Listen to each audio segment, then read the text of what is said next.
All right, guys. I don't know if you guys can hear me or not. Just let me know. This is a very big if. If the Wi-Fi is strong enough, I'll keep going. If it's not, I'm bailing. So just let me know if there's a lot of stuff going on with my screen. Yeah, that's I'm on the HD camera, so I don't know what that is about.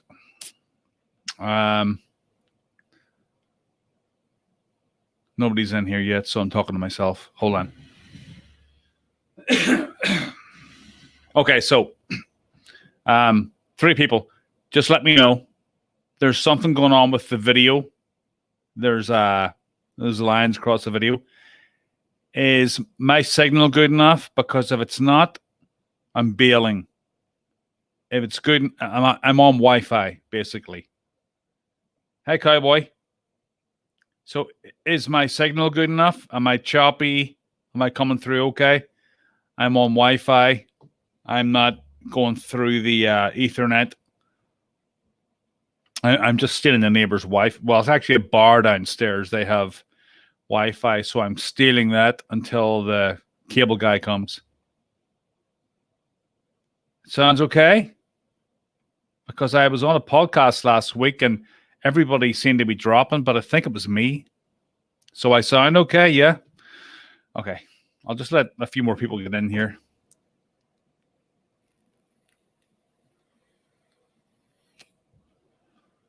Can Squatch and Anna Good. I haven't seen you guys before, have I?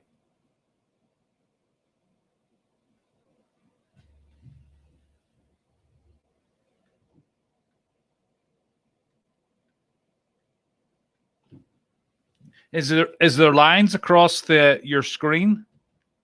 Because my screen's doing that thing like an old 80s television. And I don't know what that's about. I might be in the wrong port because I know one of these USB ports is kind of funky for some reason.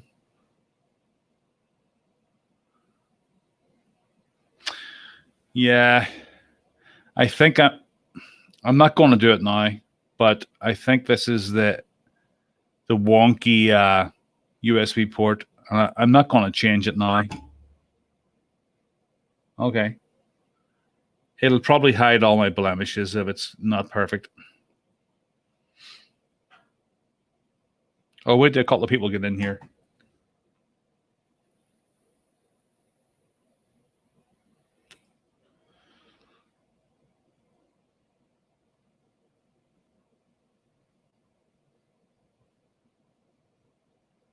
Huh.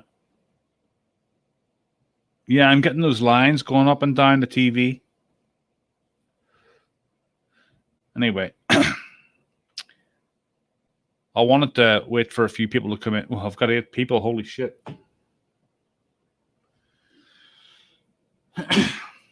I'm watching I'm doing the podcast with one screen and doing the stock market shit with the others with my phone.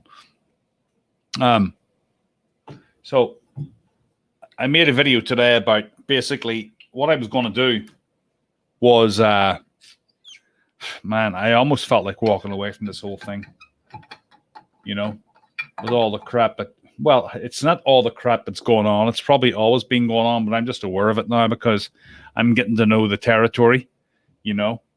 I mean, when I was down in the Kaimichi Mountains with Dave Wilbanks, hey, Judy, I had some kind of an encounter, and I don't think if Dave hadn't have been there and saw my reaction, well, I didn't really make a big deal about it anyway, but I just told it as it happened. But I was thinking in the back of my head, I hope people believe me. And this was only something walking around my camp, you know. But I can see where people would exaggerate that kind of a thing, you know. My thing was it walked around the camp and I get out of the tent and it had disappeared. But I can imagine maybe some people embellishing that a little bit, where they got out of the tent and they saw this bipedal figure running into the tree line. That kind of stuff, you know. I think. Hey, Kachi. I think there's a lot of people that may pull that kind of stuff to make the story more exciting. And my story wasn't very exciting, but for me it was, because it was, earth-shatteringly terrifying for me. And, I feel a little bit silly saying that, because it's only something walking around a campsite. And yeah, I didn't come from the big city. I lived in Ireland, it was a big town, but I'm more afraid of spiders than I am a Sasquatch. I was more worried about those things coming into my tent. So I had the zips tight, even when I get out of my tent for a minute, to go relieve myself. I would zip the tent back up again, because I didn't want something to crawl into my tent and be in my shoe, because that would totally freak me out. So I have a thing about, because in Ireland we don't really have many creepy crawlies, although spiders have gotten bigger in the last lot of years. Is it due to global warming? I don't know. But you see, the winters aren't bad enough there to kill them all off. So they just get bigger and bigger and bigger. And they're the size of, you ever see a pint glass? Well, hey, Long Island, the top of the pint glass, that's how big spiders are now in Ireland.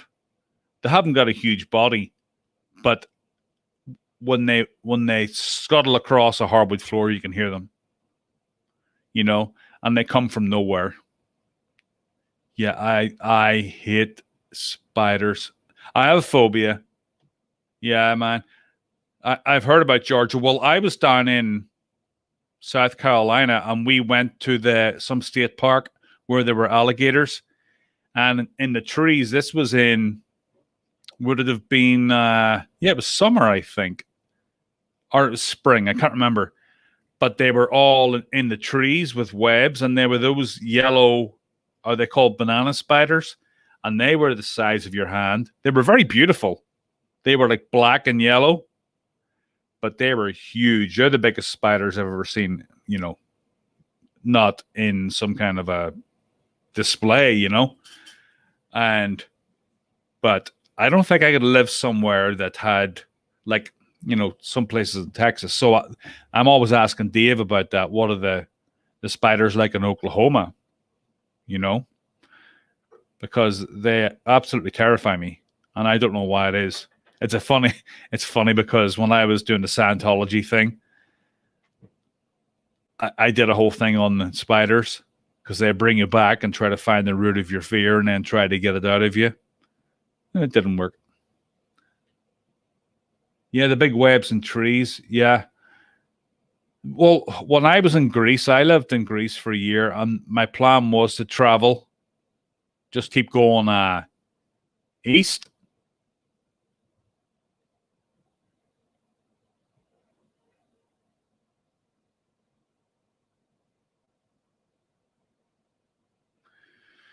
And I was going to go to Israel next, and then go to the Southeast Asia. And I was going to work in the kibbutz, which is like a commune kind of a system where you pick bananas and all that kind of stuff.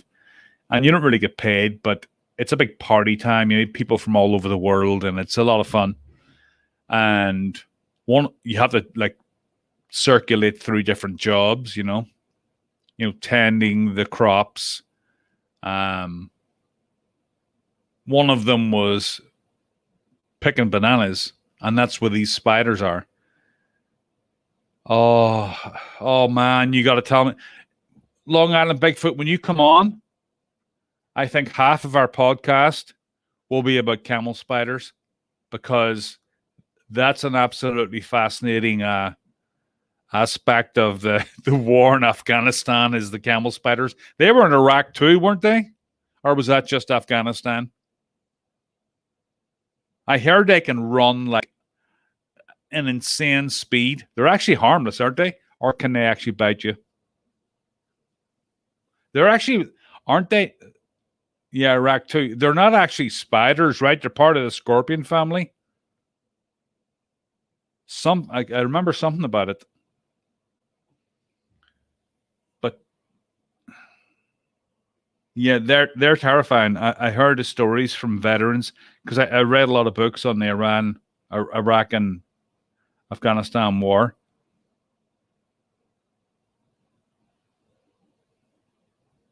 And people would say that they'd be in their sleeping bags. If that thing was in my sleeping bag, I'll take a Sasquatch any day. Oh, man. That sounds terrifying. It really does. Let me see. I had a hold. I want to get a studio like, what's his name? Has with the lights behind him and stuff. And, because this apartment is all open. What's the word for it? Open. What's the word for it, Kashi? You're smart. Open concept? Open. What's the word for that when there's hardly any doors and the whole apartment's just open? Open plan, right? So my apartment's basically open plan. So it's really bad for podcasting. So I would need like a little studio kind of an area. And I don't plan to stay here forever. So I don't want to commit myself, but I want to get like a little studio space. Open floor plan. Yeah. That's it, Michael. And I want to get a little enclosed space with nice, those LED different colored lights and stuff, and just like do it up and have like a small space where my audio is a lot better. But I can't really do that where I am because it's just open floor. I mean, there's 2 bedrooms, but they're all like swinging doors and stuff. Nothing's very solid here.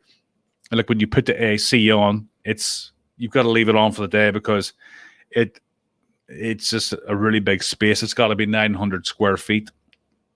I'm paying for it though. I'll let you guys talk amongst yourselves for a while. Yeah, but I made a video today and I just wanted to kind of expand on it because I was thinking about it. And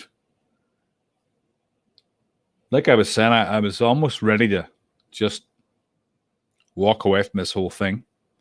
The only thing was holding me was my connection to Dave, and going down to see him and going into the mountains. And it got, when you're on those Facebook pages and you see those posts coming in, you know what it's like, Michael Stricklet. You see those posts coming in. Actually, as a moderator on Bigfoot Canada, we actually banned certain things. Hey, Dave. We banned certain things like, oh my God, it was, we banned memes, like, that Bigfoot or that hide and seek world champion. That was banned right away, because people would submit things to the Facebook group and anything, like that would not get approved. Other things that wouldn't get approved would be like T-shirts or mugs, or if somebody saw a statue in somebody's yard and took a photograph of it, that wouldn't get approved. And sometimes people would complain, but most of the time people didn't bother. Yeah, so, or if somebody asks a stupid question, like, what's a stupid question people would ask about Bigfoot, the whole COVID thing. Can Bigfoots get COVID? Can Bigfoots do that? Can Bigfoots do this? I mean, we don't know. We don't know a damn thing about them. Why are you asking? Are you just asking that just to get attention? So that people will talk to you and, give you some kind of feedback. I think that's what a lot of it is. Or that the Sasquatch playing the saxophone, instantly banned. The dancing Sasquatch, instantly banned. And that one where That one where people, post they're driving through a city and they see that Bigfoot on the back of someone's tailgate where it's kind of looking all sexy and stuff. Instantly banned. Not banned, but just not approved. And I'm part of the Bigfoot Reddit page. And I know one of the moderators there is leaving and creating his own Bigfoot channel because it's just getting flooded with nonsense, basically.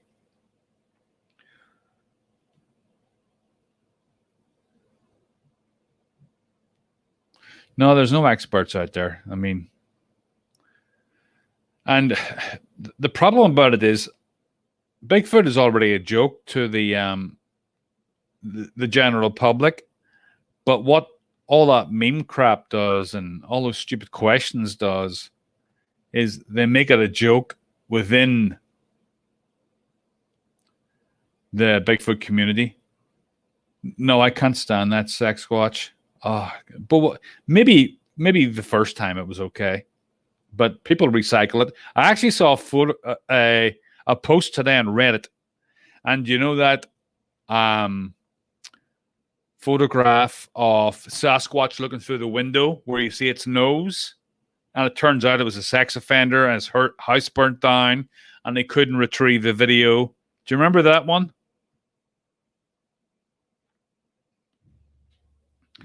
Well, somebody posted that one today again on Reddit. Hey, Charlie. 21 viewers. Jeez. I'm getting popular.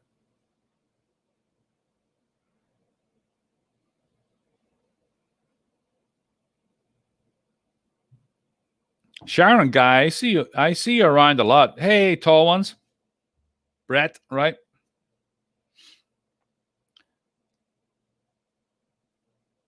So, Brett, I'm just expanding on my video today because I was on my way to work and I just needed to get some stuff off my chest. Well, I had 10 minutes and I just wanted to, look at, I know, right, Kashi? Remember me? I couldn't even get a like on Reddit. But my daughter, I was supposed to have my daughter tonight and we were going to watch, I downloaded it for her last night. And we were supposed to watch the new SpongeBob movie.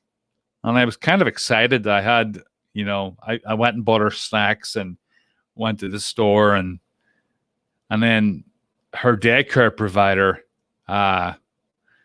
called me and she's like, can she do a sleepover? The other kids really want her to stay. And they posted this photograph of them all with their lips out, like, please, daddy. And I'm like, I'm disappointed, but how can you say no? I'm like, of course. So I'm like, well, what am I going to do tonight? I played guitar last night for like 2 hours. So I'm like, my fingers are sore. And I'm like, sometimes I like to take a break. It's like the gym. And when you're working on stuff, in a couple of days, you'll go back to it and you'll be better at it. So tonight I was like, well, I've watched all of Tarantino's movies. What am I going to do? I'm like, you know what? I'll do a live if my internet allows it. My stupid, what do you call it?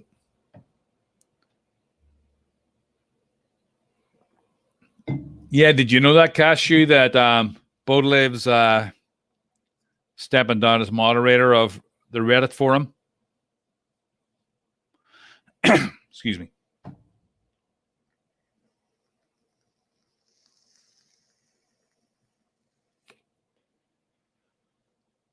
Ruger Ridge sounds like Ruby Ridge. Oh my God. Yeah, I know that story. That cannot be true. I think you're right, Michael. How did you not know? How did you not know? Yeah, that's right, Cashew. Yep, he's starting his own Bigfoot channel. I saw it coming. Michael, but how did he not know about Harvey Weinstein?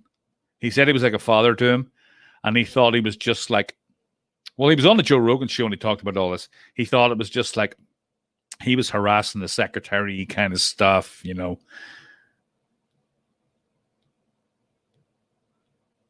But I'm like, really? I mean, you didn't know? You didn't hear rumors? I don't know about that. Yeah, the SpongeBob one. No, I loved Once Upon a Time in Hollywood. I thought that was amazing.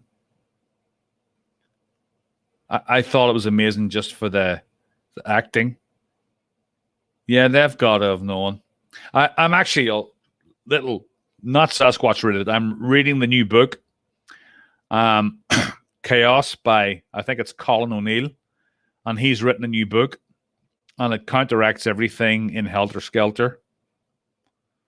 I love that movie. Yeah, it counteracts everything in Helter Skelter, and he has researched this book for 20 years and goes and interviews even Terry Melcher, who was actually what Vincent Biglosi, what the hell's his last name? He was a prosecutor, but he wrote a book as well called Helter Skelter. Yeah, Chaos. It's absolutely fantastic. And what was going on in the Tate House was unbelievable. One drug dealer had sold them bad dope, and they waited till he passed out, and they all like anally raped him and videotaped it. This kind of stuff. Polanski apparently forced Sharon Tate to have sex with two men on video. This kind of stuff. But Bugliosi, yeah, that's it. So it was an absolute den of iniquity. And they're saying that Manson did this to scare Melcher because he wouldn't give him a recording deal. But right after the murders, Melcher was at the what do you call that ranch? 3 times. 2 different witnesses spotted him 3 times. So this writer, O'Neill, catches up with all of these people who are now like in their 70s and 80s, and they don't really care. So they're talking, and they're giving him tidbits, and he's putting it all together like a jigsaw puzzle. And it paints a very different picture than Bugliosi did. And it's just an amazing book. I can't put it down. Yes, he was on Rogan. That's where I heard of him first. Yeah. But the book is fantastic. This guy has done his research. It's investigative journalism at its best. Right. It did take him 20 years to write, yeah. And he wasn't even interested at the start. And he speaks to what do you call the guy at the Beach Boys? Dennis Wilson. Is that it? Wilson? I know it's Wilson. He speaks to his wife, and the Manson family were providing like all of the girls in the Manson family did all the executives in Wilson's and Melcher's crew, and I guess they were supplying them drugs too. Yeah, crazy story. You got to read that.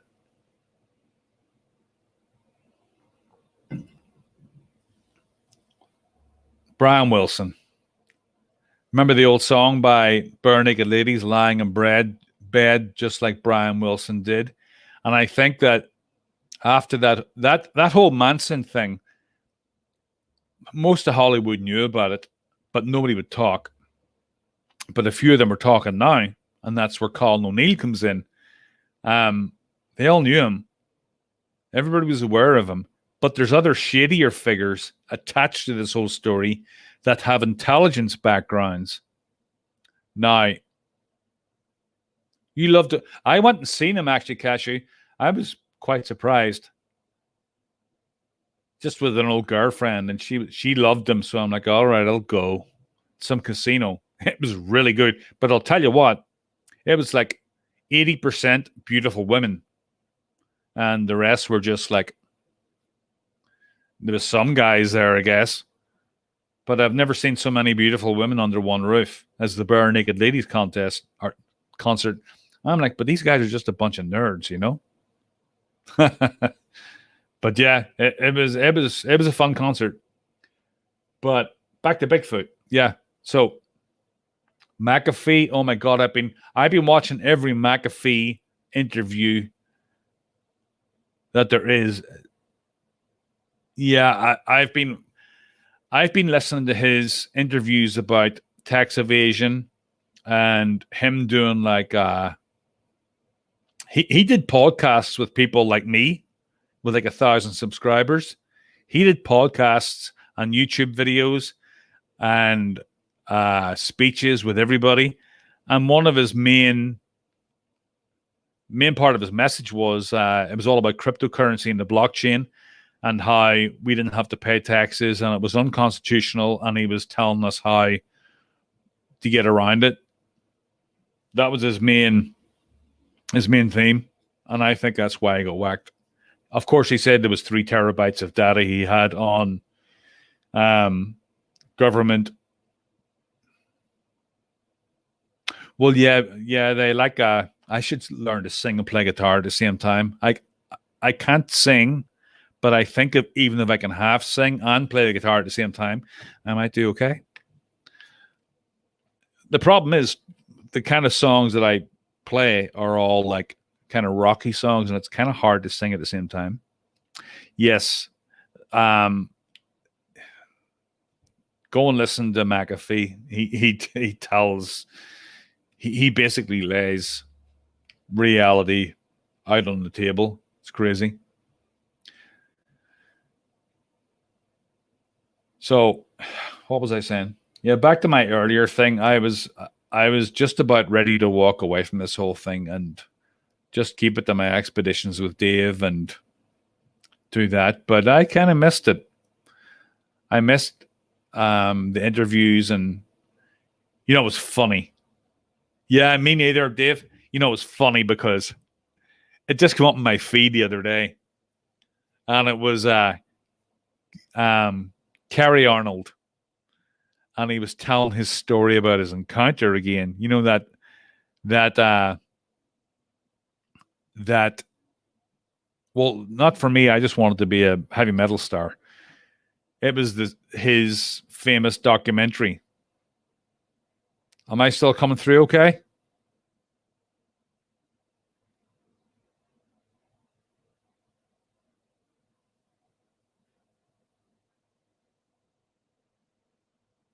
Somebody let me know.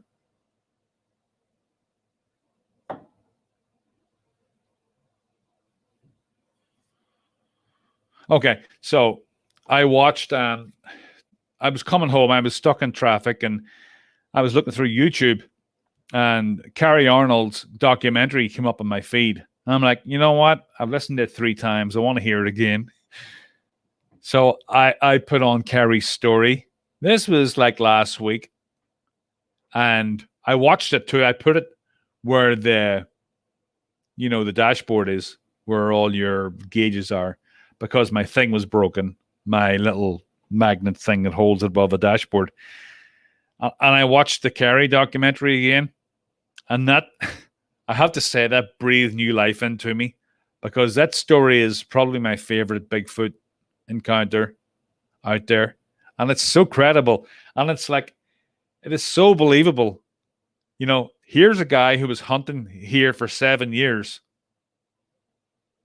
And you hear all these hunters saying, well, I've been out there for years and I never heard anything. This guy's going to the same place for 7 years and he doesn't see anything. Of course, the signs are all around him. The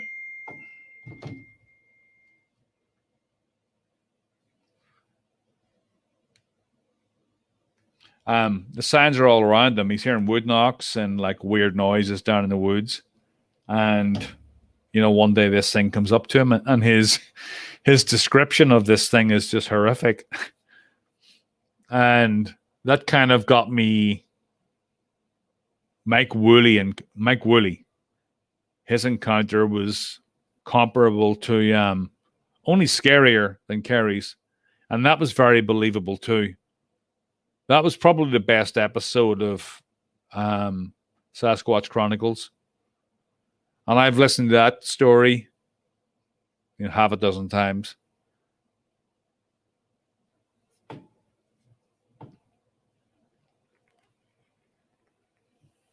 I think there's an H in there. I'm not sure. But he's dead now. He became an alcoholic after that. I don't know if you guys know the Mike Woolley story. Mike, he was in, was it Louisiana, close to the Texas border? Does Louisiana border Texas? Okay, so that would have been close to the big thicket, I guess. I don't know. I don't know the geography of that place, but yeah, he was up on a tree stand, and this thing jumped like 20 feet from one tree to another and was looking around the tree at him. And he thought it was somebody playing a joke. Then he thought it was something escaped from the circus, and he put the scope up to it, and he could. Yeah, it drove him to drink. Yeah, he was just a factory worker. He was a hunter. All right, Ruger. And he said when he put the scope up to it, he could see the breath coming out of its mouth, and he could see the eyelashes and stuff. And the thing went ballistic. And then he heard the thing signaling to another one in the distance. And he's like, I got to get out of here. I'm going to get taken out. That must be, I just can't imagine being in that situation where you're up in a tree stand. I think he was up in the tree stand, getting down from that tree stand and running, I think it was 1/4 of a mile to his truck. Obviously, these things didn't really want to. Very good, Cashew. You know, when I was growing up, a lot of people lived like that. And it's different now. But obviously, those things weren't going to kill him, or they would have gotten him. But he said they were running through thickets. Yeah, they were running through thickets, and they, I don't know what the foliage is like down here, but he said that you had these like thorns that were like nails almost, and he was just like crashing through these. But I think they were just escorting him out because they were ruining his hunt. I don't know. But what do y'all guys think of what's his name? Steenberg. I'd like to get him on the show because he seems like a very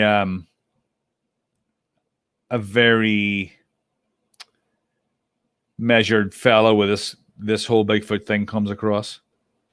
Harstein Island account, Richard Germu's story. Yes, Thomas Steenberg. He seems like he doesn't. Yeah, I'd love to talk to him. He's probably hard to get in the show because he seems like a cynic, kind of, you know. Might not give me the time of day. I don't know. I might send him a message because he's actually on my friends list. Yeah, he's seems kind of grumpy, but that's kind of what you want in the Bigfoot thing because he's probably been oh really? He's probably been like just hit with waves of nonsense for years. I gotta just try to convince him that I'm not one of those people. Yeah, you see, I don't know any of the older type. Dave from Bigfoot and More there knows a lot of the old guard, as they're called. Right, Bigfoot and More, Dave. Yeah, I'm gonna have to ask him. Oh, is he from British Columbia?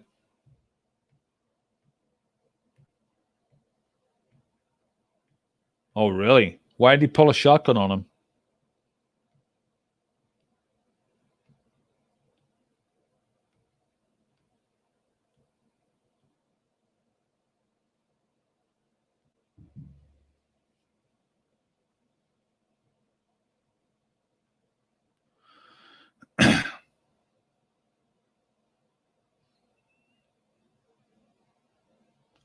Oh, so they ditched him. All right, I'll have to hear that. All right, man. Talk to you soon.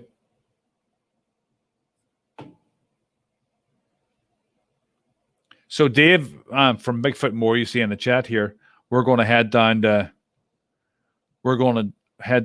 Oklahoma. Well, he's not going to head down there. He lives down there. But I'm going to head down there again when it gets a little cooler, and we're going to do another trip into the Kaimichi. And we're going to do what we always do, just pretend we're camping. We're not going to go looking for these things. We're just going to walk around and just act like we're not looking for them and just camp and let them come to us. Because I think you said on the last podcast we did, Dave, if it seems like if you go looking for them, you're not going to find them. Yeah, I think they find you is right. I mean, you can try to trick them. I don't know how well that works out, though.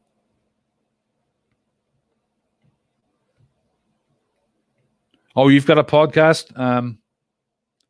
It's hard to read your name. It's too long. Something. No, I don't think so. Brett, I think it's just a fool's endeavor. Trying to chase. Well, where me and Dave were, I'll tell you a story. Where Dave and I were, you had like it was a valley with a creek running through the middle. And it could be my internet, actually, Jody. But then you had this ridge. So we were up from the creek, and then we had a ridge on top of us. And to get up to that ridge, it was kind of a boulder field. Man, that was such a task. And if there was something up on that ridge, if we had to try to get up there, if we tried to get up there and get some kind of a footage or a sighting, there is absolutely no way, because on top of that ridge, there was another ridge, and the ridges just kept going. So we used the parabolic microphone. We put a recorder out, and we just sat there. We went for a walk, of course, to look for prints. Of course, you're going to do that. But you're not going to be... Well, Dave will disagree. He doesn't think that there's been many aggressive Sasquatch encounters. I've heard that too, but there might be a couple of stories in Sasquatch Chronicles, but I don't know about that. Thomas Seawood.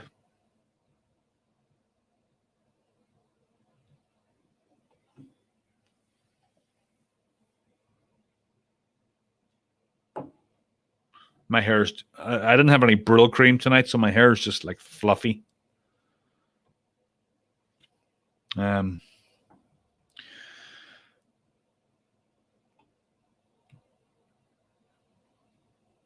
guy that wore the EMF blocking suit.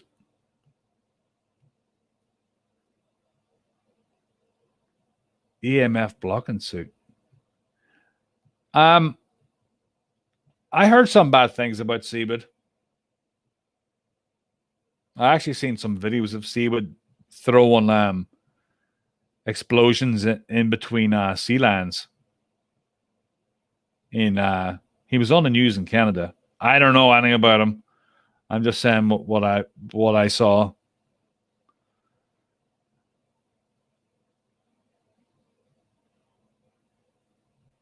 I heard they were in his fishing ground and he was throwing sticks of some kind of explosive to get them out of the way. And I guess he was on the news, and apparently these explosives were dangerous to the... Right. Apparently he used his privilege as a tribal elder to open up tombs of Native Americans and stuff. I don't know. I'm just saying what I heard. So I'm not sure about Thomas Seawood. I don't like to spread rumors or anything, but this is actually...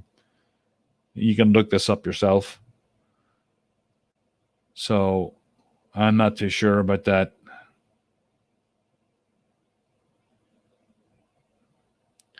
Oh, brother, where art thou? Oh, Dapper Dan. Yes. No, I wear Brill cream. Brill cream's been around since the 50s. It's just like a white cream, and it takes the... You see this fluffiness? You see the way it's kind of fluffy? Well, it makes that more like Italian looking, I guess. It makes it less, like this, and more like this. Yeah, so EMF. I thought you were talking about EMF, the band that my friend gave the piece of mortar. A mortar blew up above us when we were in our 20s, and hit my friend in the head, and there was a hole in the bit of shrapnel, and he made it into a pendant, and he gave it to the singer of EMF that sang Unbelievable.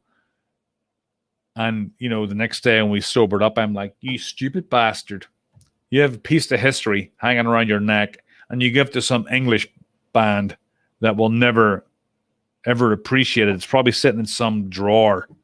I was so mad with him.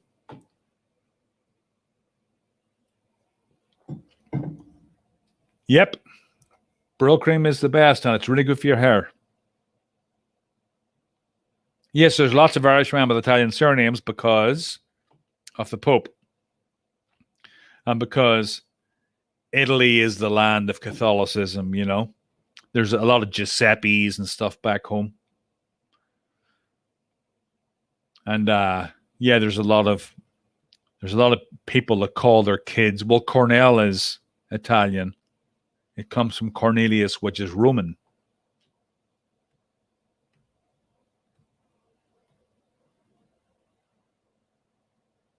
Carrie had a guest on that wore one. Sasquatch came. Wow.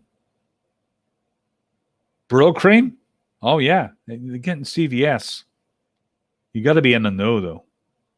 It's in a little small section. CVS, all the stores sell it. I don't have an electronic signature.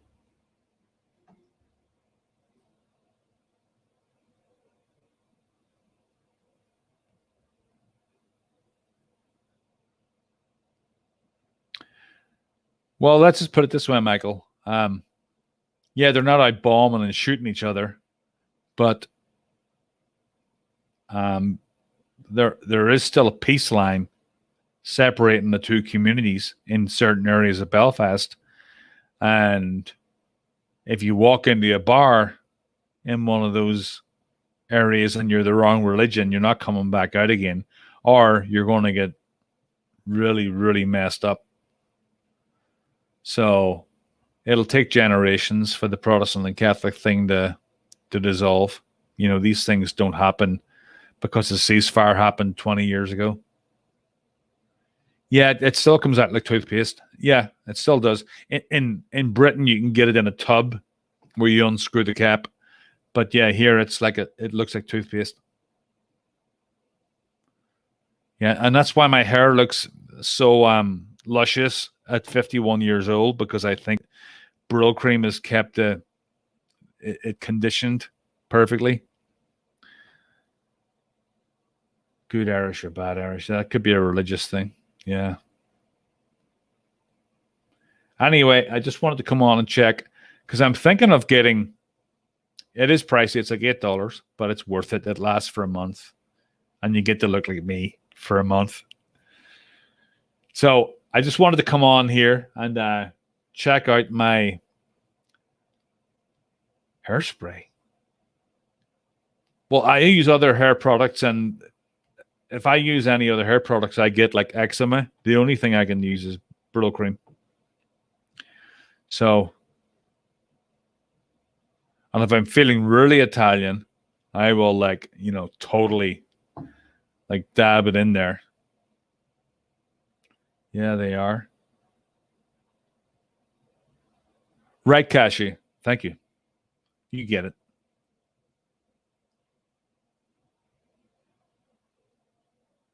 It's funny because my dad was, he was starting to go bald when he was 23.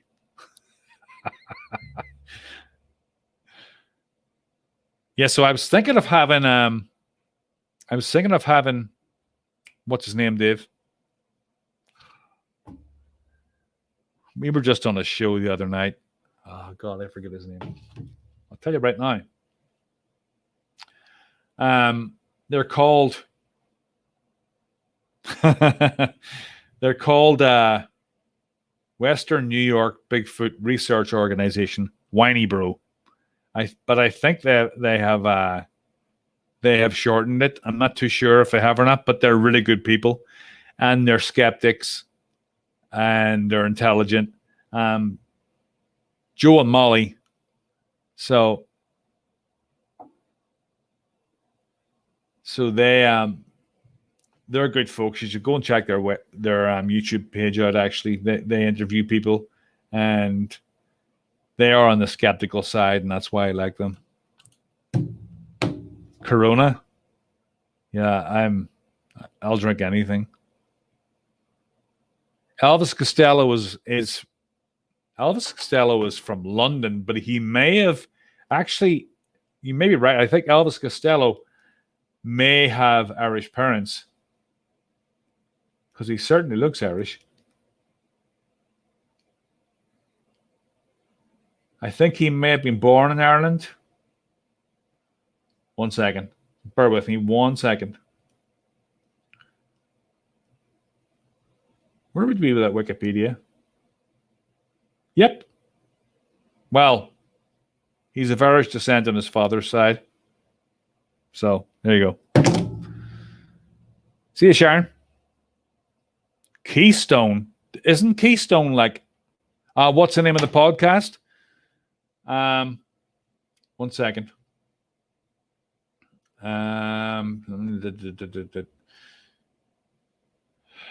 What the hell's the name of the podcast? I think they make it too long. They should shorten it so that people can remember it. Do you remember it, Dave? Girlfriend. That's when a woman really likes the other woman when she calls her girlfriend. Right, Kashi?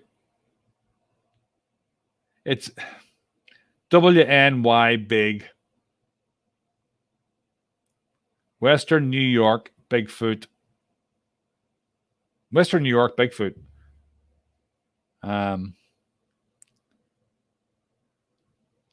Yeah, it's too bright. Western New York Bigfoot. I think if you just search for that, because there's also Western New York Sasquatch research. I don't know. I'll send you the link later, Michael.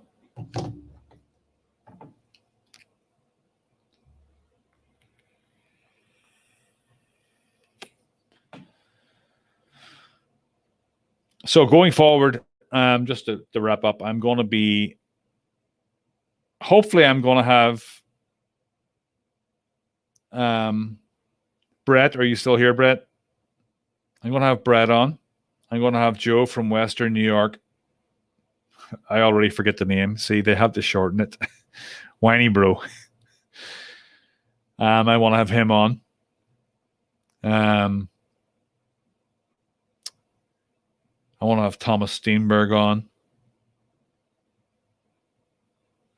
I don't even listen to Sasquatch Chronicles anymore. Not for any reason other than I've just heard so many encounters.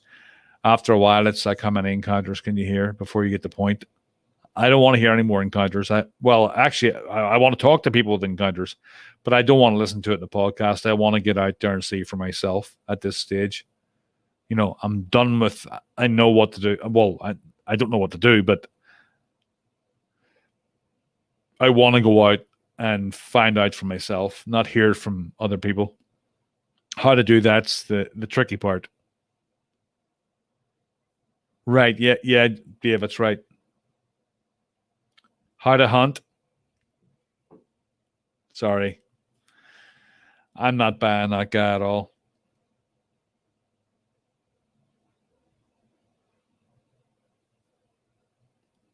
How to hunt is like one day he was like he had a hunting channel, and then he was like, oh, everybody's like bothering me about Sasquatch. Okay, so here's a story about Sasquatch.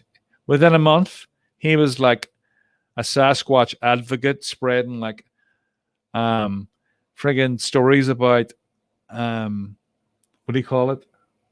Massacres at Bluff Creek, and telling people to go and confront Bob Gimlin.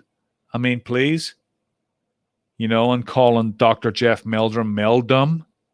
The guy's a PhD, I don't know. I just think he's very immature. He's very spiteful, and he's got a chip on his shoulder. I think he should have stuck to hunting. He's probably very good at it.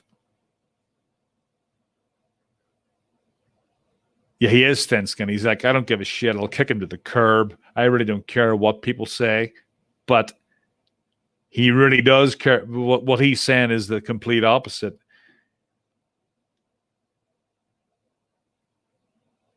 Well, I'll not comment on those two guys because I don't really know too much about them. Dave Pilatus, I love reading his stories and stuff. There is something going on there. Scott Carpenter, I disagree with his findings. I think that some of the stuff that he photographs I can't see what he's talking about. But yeah, back to Steve. I just don't. Anybody that goes on that much about how they don't care about what people think of them, and he's got this big secret, and it's all going to be dropping soon, and we're all going to know the truth, and we're going to, stick it to the man, and like, it's just like, please stop. If you have something, tell us what it is. If you don't have anything, go back to hunting. And which apparently you were pretty prosperous at. Oh, I haven't read his comments, but I know some of his followers, and I saw them on yours, Brett. I saw that I saw people insulting you on your video about the Bluff Creek massacre, and they were like, well, you could tell that they're not very intelligent. Oh yeah, the skull. Yeah, you can tell these people aren't intelligent the way they just speak, even through text. They're not laying out a good argument. They're just insulting you. Well, yeah, Steve is like, well, once he started talking about Bigfoot, he saw the YouTube numbers go up, and dog person. Oh, Bluff Creek Massacre. I think MK Davis is definitely. Apparently, I haven't been in this thing for a long time, but MK Davis was around a long time ago. Then he disappeared. Then he came back with all this Bluff Creek shit, and that's stuff that.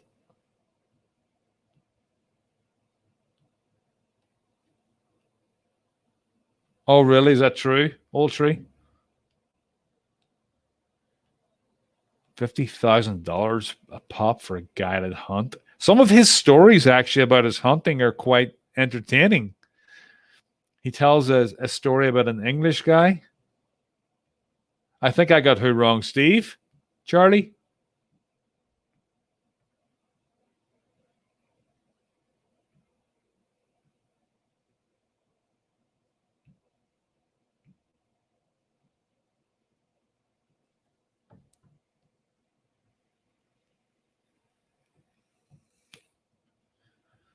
I don't know. I mean, I think the Bluff Creek Massacre thing was. I think the Bluff Creek Massacre is made up. And I don't like the way he calls out people and insults other researchers. Maybe some of them deserve it, but I just don't agree with him. I don't agree with his methods. I don't agree with his attitude. I do agree with his encounter. I think his encounter that he had is. I think his encounter is legitimate. I think his grandfather's encounter is legitimate, but I think he capitalized on it when he saw the YouTube numbers go up, and he was thinking, well, I need a retirement gig This is my ticket. I would do the same thing. Well, I don't know if I'd do the same thing exactly. I got to pee real quick, and then I'm going to close up.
So, the problem with this is if I make this live, most of this is just me talking to an empty screen because it takes a couple of days for the live comments to come up. So I don't know what to do about that because people will think maybe I'm crazy just talking to my water bottle. John Green's book.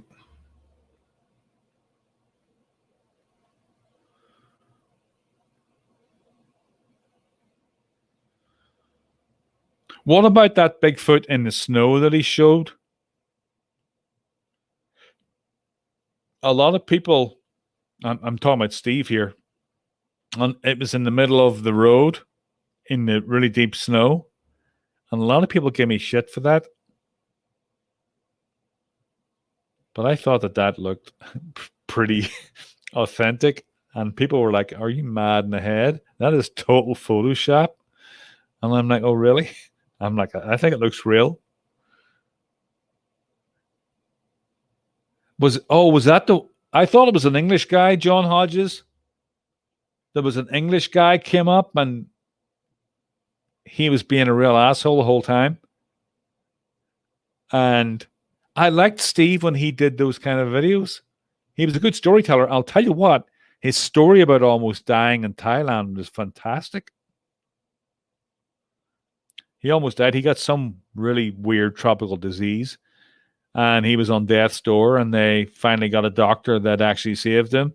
But he actually went to the other side and stuff. And I thought that was really good. But after that, it seemed like he lost the plot. You know? Yeah, that was a real arrogant jerk. He was English, I think. And he had a lot of money. I don't remember what he did. I don't remember the story. But I remember it was really, really funny. It was a little too convenient, Dave. The whole thing. My issue was, yeah, it was something weird like that. My issue was that he acted like he was getting like hounded to tell Bigfoot stories, and he told one or two. Then all of a sudden, it was all Bigfoot, and he became this advocate that was against the man. I'm like, hold on a second. A minute ago, you didn't really want to talk about this stuff, and all of a sudden, I'm down to go to Thailand. I'm like, all of a sudden, you're like leading the charge for Bigfoot. I'm like, that doesn't make sense. That's all that makes me suspicious. I mean, I love the stories and stuff, but there's one, and Dave agrees. There's one where one story. I'll tell you the story because Dave can't tell it because he's only on chat. But there's a team of now, Dave. I might be telling this wrong. There's a team of Army Rangers or Special Ops go out, and they have this assignment. They don't know what it is yet, but when they get there, they find out what it is. But when they get there, it's a mother and a baby Sasquatch in a clearing. And then they all chamber around. And Dave pointed this out to me because Dave has law enforcement background. And he's like, when you're going on a mission, you chamber around before you go out on a mission. Small detail, but people in the know. And anybody that knows anything about that kind of stuff will know that that's in an accurate detail. And whoever sent them that story was probably full of bullshit. Views and dollars, yeah. I mean, we all want to make a living, but don't be insulting everyone in the process. I mean, I'm sure there's other channels that do that. No, that was on Steve's channel. Steve told that story. And I think they actually ended up killing 7 million views a month. That is hundreds of thousands of dollars a month. I look at these people my daughter watches, and they have 4 million subscribers. They're getting $500,000 a month.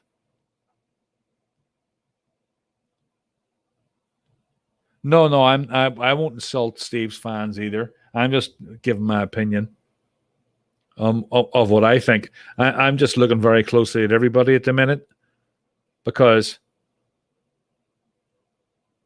Oh, really? Yeah, of course. You don't chamber around when you get there.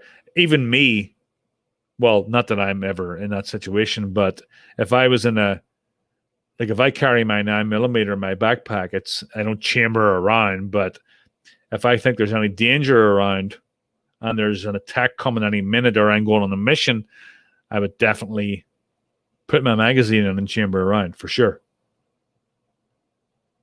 No, I don't. I try not to badmouth anybody. What was I just saying?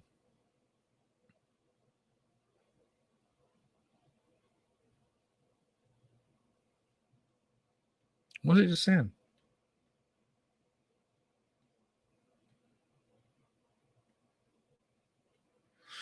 I don't know.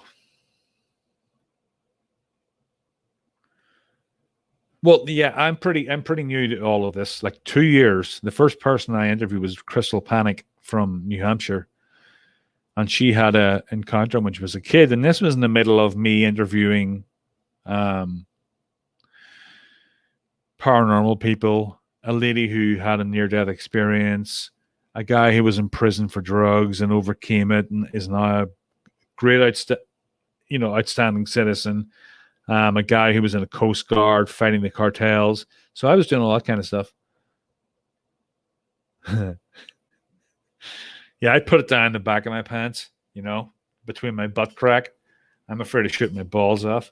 So, but Crystal Panic's story was like, whoa, Bigfoot? Is that real?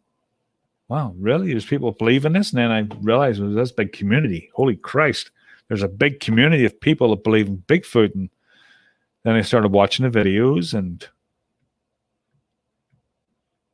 I'm like, wow, all these encounters, this is crazy.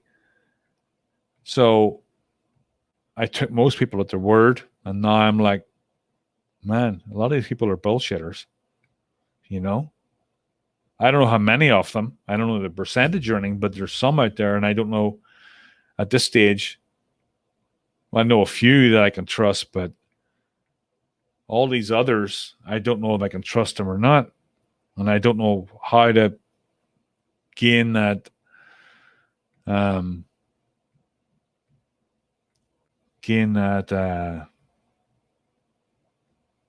skill of detecting people that aren't telling the truth, because a lot of Bigfoot people that see Bigfoot and have stories and ongoing encounters are good country folk.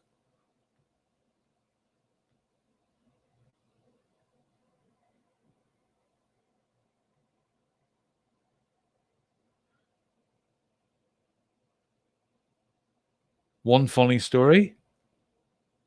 No. A lot of these people are like, Like I'm saying, good country folk, and they always seem trustworthy. But I guess some of them are bullshitters too. I guess it doesn't discriminate. Tree, I want.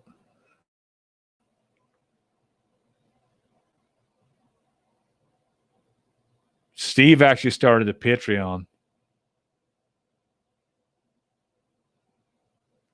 I don't know if that's recently or just that's been going on for a while, but he did start a Patreon. It's so funny because it's only 60 degrees outside, but I still have the AC on because it feels so much better than room temperature. It's like it's almost like winter, and you have to put the covers over you and watch a movie. It's so much more comfy.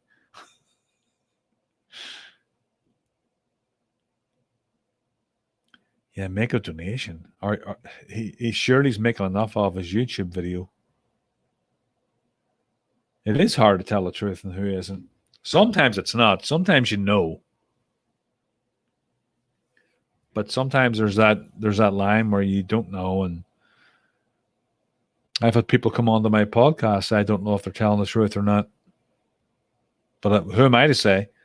I'm not going to take their interview off the podcast because, I'm suspicious about them. They had their day in court. Oh, apparently the first paragraph of Dave's book is about his experience, and then the rest of it's about all the people that write into him. So I haven't read it yet. I wouldn't mind getting it to see what he says. But I love his encounter where he's going through that little trail, and the Bigfoot's up on the rocks. And Dave's like, "How's it going?" And the thing shrinks back into itself and ends up going backwards. And he's like, "Oh shit, where did that thing go?" That was a great encounter. I really believe that encounter.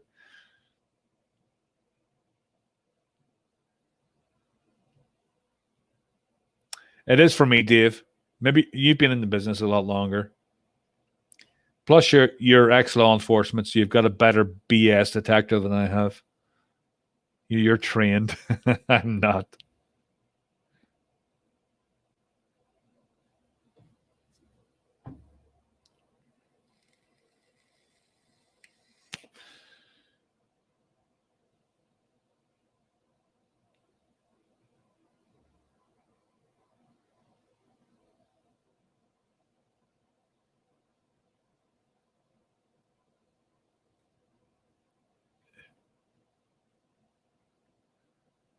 Oh my God, it's 108. I'm going to play some Company of Heroes tonight. It's like a army building game. You build like an army. You've got the Germans and the Americans, and you build a base, and then you build like a barracks, and you build troops. And then you gather resources and build your army up, and then you attack the other. It's so exciting. You can get like howitzers and like tanks and stuff. Yeah, Cliff Barackman, I like him. I really like him. Yeah, Cliff is smart. And apparently, his museum is second to none. The one up in Oregon, is it? Apparently, his museum is one of the best in the country. Right, Dave? I never lie to a police officer, though. I always tell them the truth.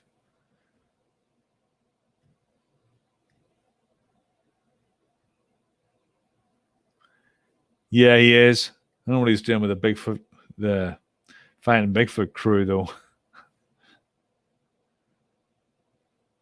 I guess Bobo seems nice too. I would like to interview him. He seems like he's pretty, you know, he he seems pretty honest. Boring Oregon. I watched a movie actually about Oregon a couple of nights ago. It was called Alone, about some lady who is getting stalked by a serial killer. in the woods of Oregon. It's pretty good. Then I watched one last night called Hunter x Hunter about these homesteaders living in the middle of, I think it's Manitoba or something. And it gets dark.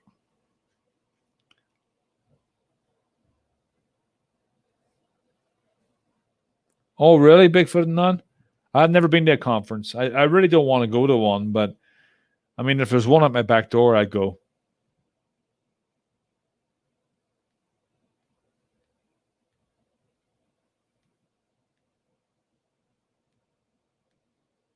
The cops have given me so many passes. It's unbelievable. My wife gets mad. She's like, every time I get stopped, they're like, well, you have an absolutely clean record. We're not going to taint it.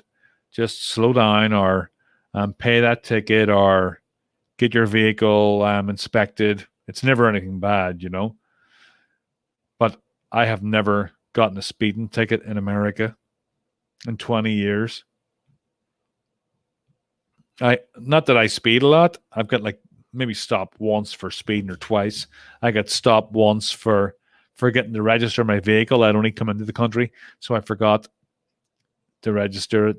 Another time my sticker went out. And they, in all cases, they let me go and just told me, well, yeah, another one was a brake light. Get that fixed, you know, or get that sorted out. They always let me off.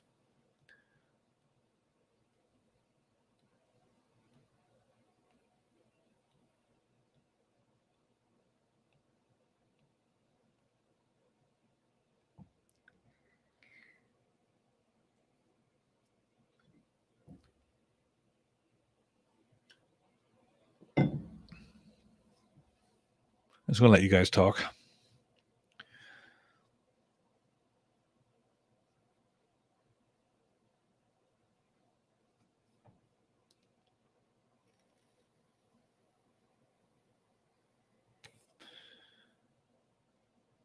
I guess so, Strangeland. I wouldn't mind meeting some people.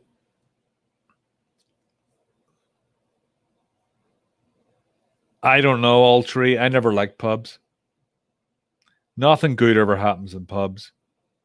Especially me. I'm a loudmouth as it is. And when I get drunk, I always get into trouble. So I usually stay away from pubs. I might go to like friends' parties or just drink at home or something. Well, I don't anymore. But when I did go to pubs, it was at some stage of the night. If I stayed for too long, it would always get ugly. I would always say the wrong thing, or you know, I don't know. Especially at my age, maybe it's different when you're in your 20s, but like at 50, going to a pub is like, I don't know. Yeah, there's that side too, Dave. I know that. I know you get to meet some interesting people. I just don't want to be part of the. I don't know. I just don't want to be part of the community. You know, I kind of want to keep it simple. Yeah, Seattle. I mean, Irish pubs are just a magnet for fights. You know.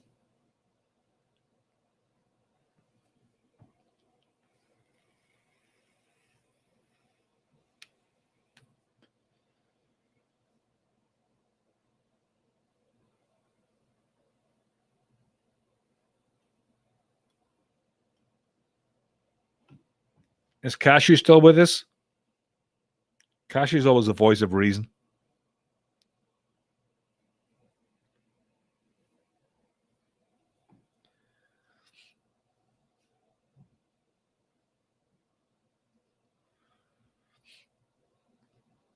Man, I'm getting like a Bigfoot Odyssey here. 20 members. Holy crap. I don't know Smoky Crabtree. I never heard of him. Sounds like a made up name.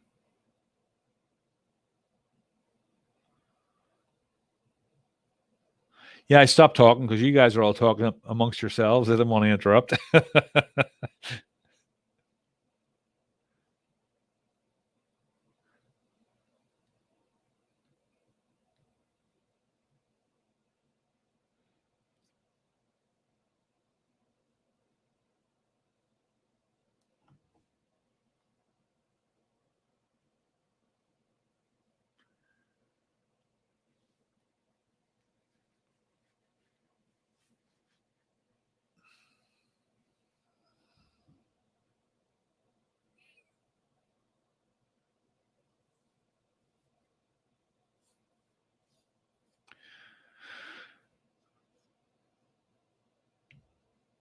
Yeah, Smoky Crabtree sounds like a blues singer from what do you call that state?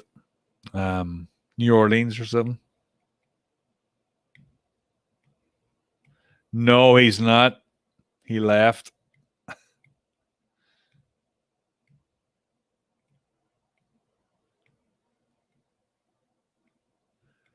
Good for you, Kashi. I'm rooting for you. No, I don't go to bars. I mean, you know what? All right, Ruger. See you later. Bars can be fun if you've got all your friends with you and you just stick to yourselves. But it's when the crowd pans out and you start mixing with other people.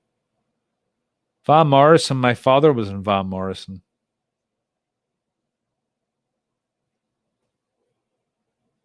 I should actually link up one of my dad's songs in on my feed.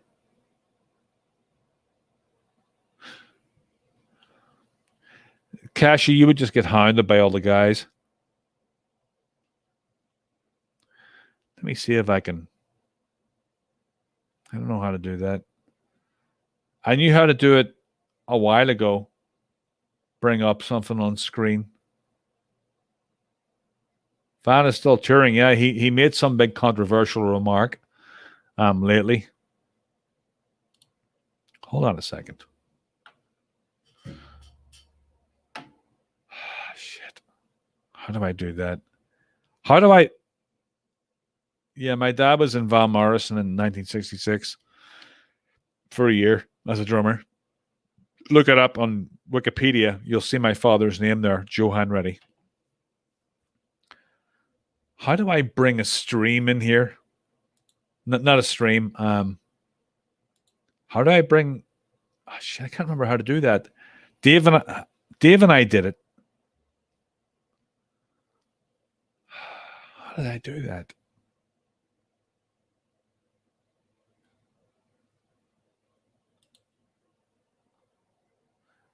Yeah, something in some other video. Daniela told me how to do this, and I can't remember. How did I do that? I just wanted to do something real quick before I left. Shit. Hold on 1 second. Maybe this will do it.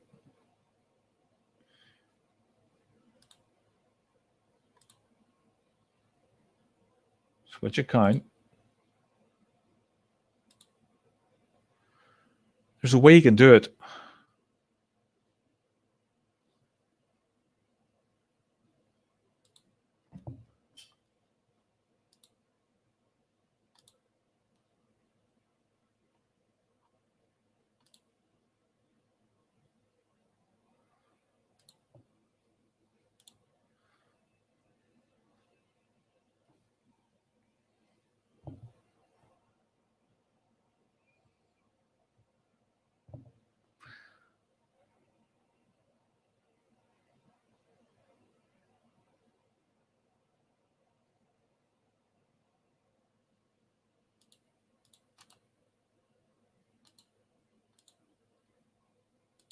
I don't know if you guys heard that or not.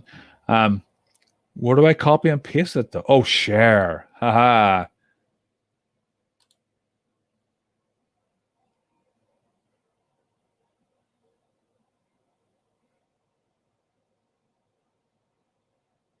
Click on the address bar at the site. Hit copy, come back here and hit paste. Oh, okay. Okay. I got it.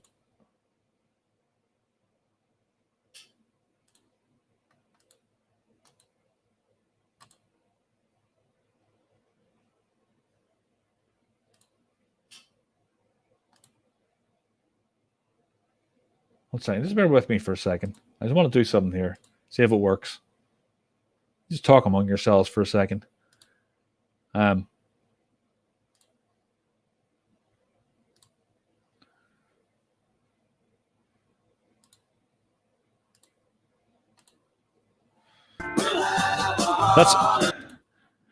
my dad. That's my dad on. That's my dad here on the right hand side.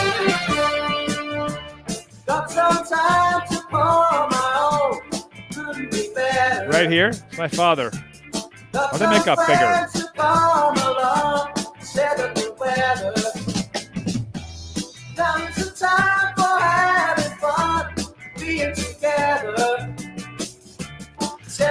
Where do you hear the saxophone solo here? We'll have a holiday. We'll have a holiday. We'll have a holiday. We'll have. The saxophone solo is awesome.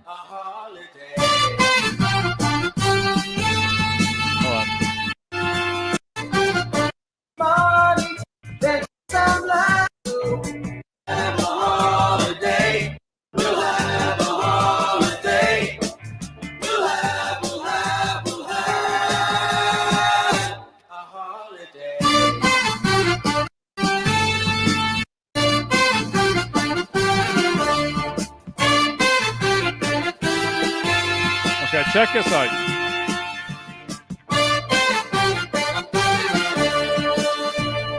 We got everything. This is the bridge. No need to worry. And still last way tonight. It'll be alright.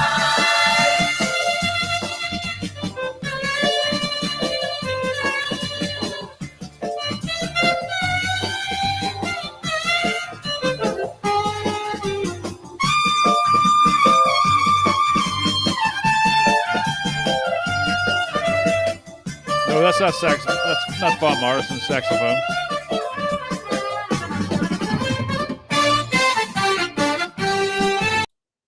Anyway, it's my dad's band. I was like, that was probably 1982 or something,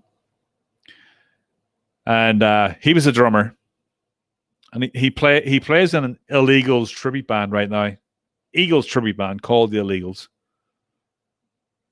Yeah, they were really, really good. My dad's like, when they play Hotel California live, they play the live version by the Eagles. You know, the new live version, not new, but and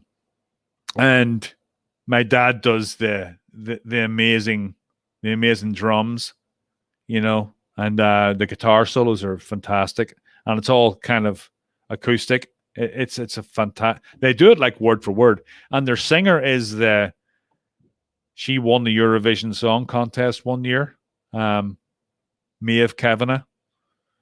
So that's a big pull. My dad gets like $400 a night, and he plays like, well, before COVID, he was playing like, yeah, Legal's pretty smart. They played like 3 nights a week. So my dad was doing like plastering work. He was in the middle of retiring and doing that like 3 nights a week. So I picked up the guitar myself, and at some stage I'll probably get into some kind of a wedding band or something. I don't know. But I've been blasting it out lately and like really learning it.